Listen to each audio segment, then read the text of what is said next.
మన మధ్యలో ఉన్న సీనియర్ పాస్టర్ గారు, మాజీ ప్రెసిడెంట్ గారు రెవరెండ్ బి జోసెఫ్ గారు ఒక నిమిషం మన బిఆర్ అంబేద్కర్ గారి గురించి రెండు మాటలు చెప్తారు.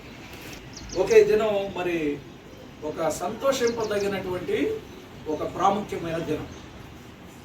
కొందరు మహాత్ములు ఈ భూమి మీద కారణ జన్ములుగా పుడతారు. అంటే ఒక కారణం కొరకు పుట్టినట్టుగానే ఉంటుంది వారి జీవితం అంతా. వారిలో ముఖ్యులు మనందరూ కూడా తెలుసుకోవాల్సిన విషయం ఏంటంటే డాక్టర్ బిఆర్ అంబేద్కర్ గారు. ఈయన మధ్యప్రదేశ్లో మౌ అనేటువంటి విలేజ్లో, గ్రామంలో ఆయన పుట్టాడు. రామ్జీ మొలోజీ కాస్పల్ అనేటువంటి ఆయనకి వారి తండ్రి గారు, భీమాబాయి వారి యొక్క తల్లి గారు.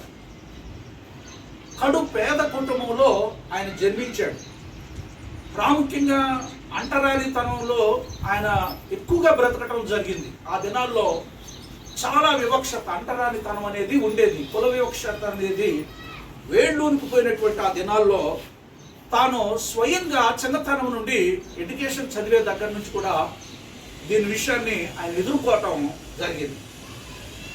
ఆయన పుట్టుక మనం చూసినట్టయితే పెరిగి అసలు చదువుల్లో ఇంకేమైనా ఉన్నాయా అని అడిగేంత వరకు అన్ని డిగ్రీస్, అన్ని డాక్టరేట్స్ కంప్లీట్ చేసి ఆయన భారతదేశంలో ఒక అత్యున్నతమైనటువంటి వ్యక్తిగా మన ముందు ఆయన కనబడతా ఉన్నాడు.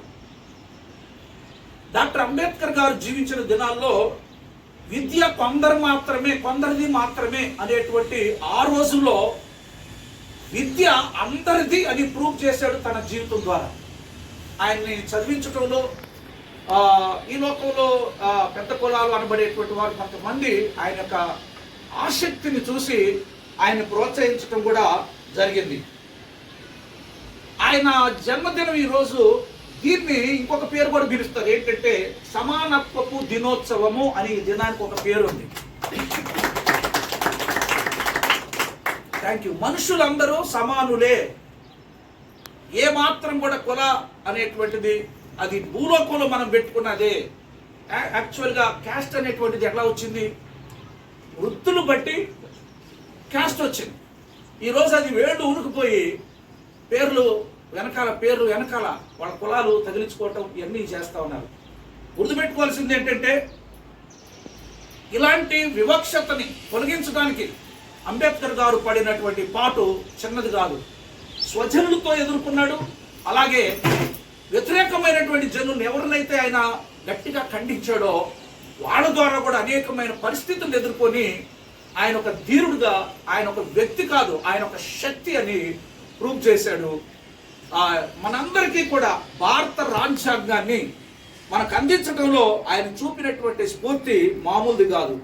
ముసైదా కమిటీకి ఆయన చైర్మన్గా ఉండి కంప్లీట్ చేసినటువంటి ఒక రాజ్యాంగాన్ని భారతదేశానికి ఒక గిఫ్ట్గా అందించాడు. ఆయనకి మనం ఎన్ని చప్పట్లు కొడితే కూడా సరిపోవు. కొడదామా ఒకసారి అయినా? ఇలాంటి అంబేద్కర్ గారు మన భారతదేశంలో పుట్టడం మనకి ఎంతో ధన్యం. ఆయన ఇతర దేశాలకు వెళ్ళి చదువుకున్నాడు. అలాగే భారత రాజ్యాంగం రాయటం అంటే అనేక దేశాల యొక్క రాజ్యాంగాలు మొదట చదవాలి.